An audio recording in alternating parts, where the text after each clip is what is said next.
अस्सलामुअलैकुम, welcome back. इस lecture के अंदर हम डिस्कस करेंगे हमारा ईथर के बारे में। ईथर का जनरल इंट्रोडक्शन होगा। तो ईथर का ये बेसिकली लास्ट लेक्चर है हमारा चैप्टर नंबर 11 का। तो ईथर का अगर हम इंट्रोडक्शन देखें कि ईथर होता क्या है, तो ये दो कैटेगरीज़ के अंदर डिवाइड किया जाता है। एक हमारे पास होता है सिंपल वाला, ठीक है, सिंपल या सिमेट्रिकल ईथर होता है। सिंपल या सिमेट्रिकल ईथर, इसमें क्या होता है कि हमारा जो ऑक्सीजन वाला ग्रुप होता है ना, उसके अतराफ जो होते हैं वो सेम ग्रुप अटैच होते हैं। जिस तरह ये हमारा बन गया डाई मिथाइल ईथर, इसी तरह डाई इथाइल ईथर, और ये प्रोसेस चलता जाएगा। जबकि एक हमारे पास सेकंड होता है मिक्स्ड या अनसिमेट्रिकल ईथर। मिक्स्ड और अनसिमेट्रिकल ईथर, यानी कि इसमें जो हमारा ऑक्सीजन होता है ना, इसके इर्द गिर्द यहाँ अल्काइल, डिफरेंट अल्काइल या फिनाइल ग्रुप अटैच होते हैं। फॉर एग्जांपल यहाँ आ गया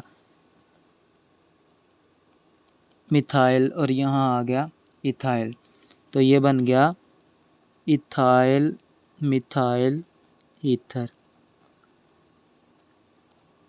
इसी तरह ये प्रोसेस हमारा क्या होता है, चलता रहता है। ये थे तो हमारी एक जनरल इंट्रोडक्शन टाइप। उसके बाद इसका आता है नॉमेनक्लेचर, यानी कि इसको नेमिंग वगैरह कैसे दी जाती है, नाम कैसे दिया जाता है। तो नॉमेनक्लेचर के अंदर सबसे पहला तो हमारे पास यही है कि IUPAC नेम्स के लिहाज से या कॉमन नेम्स के लिहाज से दिए जाते हैं। तो IUPAC के लिहाज से हम क्या करते हैं कि ये जो हमारा पेरेंट एटम होता है ना, ठीक है, उसके जो लास्ट नेम होता है उसको एक प्रीफिक्स दी जाती है जिसका नाम होता है ऑक्सी, ठीक है। यानी कि जो हमारा अल्केन का जो ई होता है ना, उसको रिप्लेस कर देते हैं ऑक्सी से according to IUPAC names. For example हमारे पास ये आता है जी डाई मिथाइल ईथर, ठीक है। तो ये वाला हमारा बन जाएगा मिथॉक्सी और ये बन जाएगा मीथेन। तो IUPAC के नाम से इसका नाम बन जाएगा मिथॉक्सी मीथेन। इसी तरह अगर यहाँ हमारा मीथेन आता है, यहाँ हमारा क्या आता है ईथेन, तो ये बन जाएगा मिथॉक्सी ईथेन।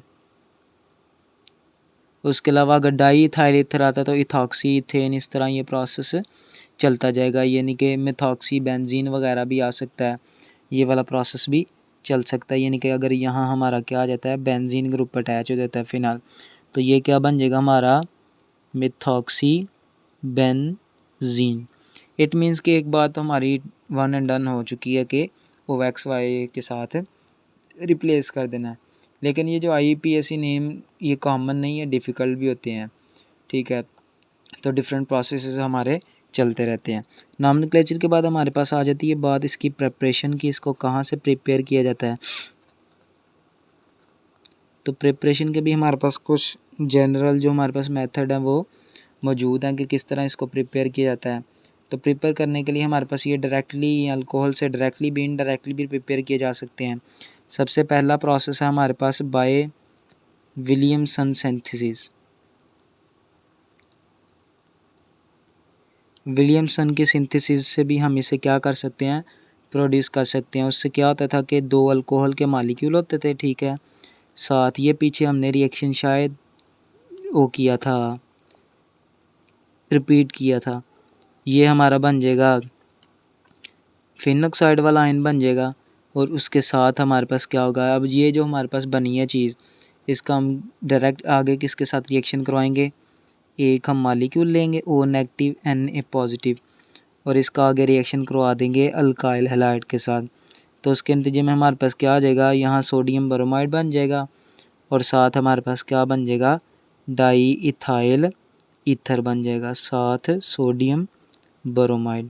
तो ये हमारा बन गया इथॉक्सी ईथेन बन गया। उसके अलावा हमारे पास वो एक और मेथड है जिसके थ्रू हम इसको क्या कर सकते हैं, प्रिपेयर करते हैं। वो हमारे पास उसमें क्या होता है कि हमारे जो अल्काइल हैलाइड होते हैं, अल्काइल हैलाइड को हीट किया जाता है, ठीक है। ड्राई सिल्वर ऑक्साइड के साथ, ड्राई सिल्वर ऑक्साइड, इसके साथ उसे क्या किया जाता है, हीट किया जाता है। ये हमारा आ गया अल्काइल हैलाइड इथाइल ब्रोमाइड, साथ हमारा आ गया सिल्वर ऑक्साइड। तो बनेगा क्या हमारे पास, ये डाई इथाइल ईथर बन जाएगा, ठीक है। और साथ हमारे पास क्या बन जाएगा, सिल्वर ब्रोमाइड बन जाएगा। ये एक हमारे पास जनरल एक प्रॉपर्टीज़ वाली एक रिएक्शन आ गया। उसके बाद इसकी आती हैं फिज़िकल प्रॉपर्टीज़, यानी कि ये कौन कौन सी प्रॉपर्टीज़ जो है वो एग्जिबिट करता है। तो फिज़िकल प्रॉपर्टीज़ के अंदर इसकी सबसे पहली और मेन प्रॉपर्टी है, ये हमारे पास क्या होते हैं, वोलाटाइल लिक्विड्स होते हैं, यानी कि ऐसे लिक्विड जो इजीली एवेपोरेट कर जाते हैं। उसके अलावा ये हाईली इनफ्लेमेबल होते हैं, हाईली इनफ्लेमेबल हैं, लो बॉइलिंग पॉइंट होता है इनका। और उसके अलावा ये हमारे पास क्या होते हैं, स्लाइटली सॉल्युबल इन वाटर होते हैं, पानी के अंदर इतने अच्छे तरीके से सॉल्युबल नहीं होते, स्लाइटली सॉल्युबल इन वाटर। लेकिन जो हमारे पास ऑर्गेनिक सॉल्वेंट्स होते हैं उनके अंदर फ्रीली सॉल्युबल होते हैं, फ्रीली सॉल्युबल होते हैं। उसके अलावा ये हमारे पास हाइड्रोजन बॉन्डिंग शो नहीं करते, तो इनकी वीक हाइड्रोजन बॉन्डिंग होती हैं, और यही वजह कि हमारे पास ये स्लाइटली सॉल्युबल इन वाटर हैं। हमने पीछे देखा था अल्कोहल क्यों अच्छी सॉल्युबल थी, due to the hydrogen bonding that exist between the molecules of water and alcohol and the electrostatic force of attraction that exist between the oxygen of water molecule and the hydrogen of alcohol molecule. तो वो जो हमारे पास chemical reaction या reactivity को अगर हम discuss करना चाहें तो ये हमारे पास क्या होती हैं, ईथर इनर्ट सब्सटेंसेस होती हैं। इसको एज अ सॉल्वेंट भी बहुत सारे रिएक्शन में यूज़ किया जाता है। ग्रिगनॉट रिएजेंट है वो इसके बगैर कुछ भी नहीं है। इनर्ट सब्सटेंसेस जिस तरह हमारे पास ये जो रिएजेंट्स होते हैं ना, अमोनिया हो गया, अल्कलीज वगैरह हो गए, डाइल्यूट एसिड हो गए, मेटालिक सोडियम हो गए, इनका कोई भी एक्शन नहीं होता है इसके ऊपर, अमोनिया वगैरह का, अगर कोल्ड स्टेट के अंदर है ना ये, ठीक है। लेकिन हमारे पास कह रहा है जी ये ऑक्सीडाइज और रिड्यूस भी नहीं होते, यानी कि ईज़िली ऑक्सीडाइज और रिड्यूस नहीं होते। उसके अलावा ये एक आध रिएक्शन है ये हमारे पास जो शो करते हैं हाइड्रोजन आयोडाइड के साथ। इसका रिएक्शन अगर हम देखना चाहें C2H5, तो हाइड्रोजन आयोडाइड के साथ जो इसका रिएक्शन होगा वो क्या होगा कि ये हमारा जो ऑक्सीजन होगा ये पॉजिटिव हो जाएगा, यहाँ हाइड्रोजन अटैच होगा और ये हमारा क्या बन जाएगा, आयोडाइड आयन बन जाएगा। अब ये जो हमारा आयोडाइड आयन है इसका कोई प्रोसेस इस तरह का होगा, C2H5 O पॉजिटिव H है, ये C2H5 है, और ये हमारा क्या प्रोसेस होगा कि यहाँ ये इसकी कुछ इस तरह से अटैचमेंट होगी और ये टूट के हमारे पास क्या बना देगा, इथाइल अल्कोहल, और साथ ये क्या बना देगा, इथाइल आयोडाइड। तो ये हमारा एक जनरल सा रिएक्शन था, छोटा सा एक टिपिकल सा रिएक्शन था। उसके अलावा ये रिएक्ट करते हैं हॉट फास्फोरस के साथ भी।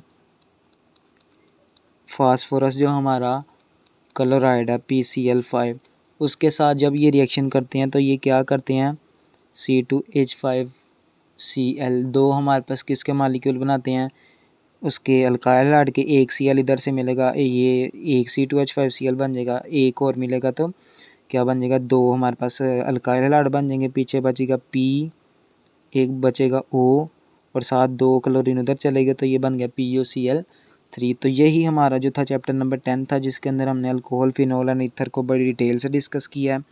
उम्मीद है कि आपको ज़रूर समझ आ गई होगी। अगर ये आपको कोई किसी भी चीज़ की कन्फ्यूजन हो तो आप कमेंट डाउन लाजमी कीजिएगा, इंशाल्लाह हम भरपूर कोशिश करेंगे आपका वो जो कन्फ्यूजन है रिज़ॉल्व करने की। और जल्द ही हम चैप्टर नंबर 12 भी स्टार्ट करेंगे। तब तक के लिए अपना बहुत सारा ख्याल रखिएगा। अल्लाह।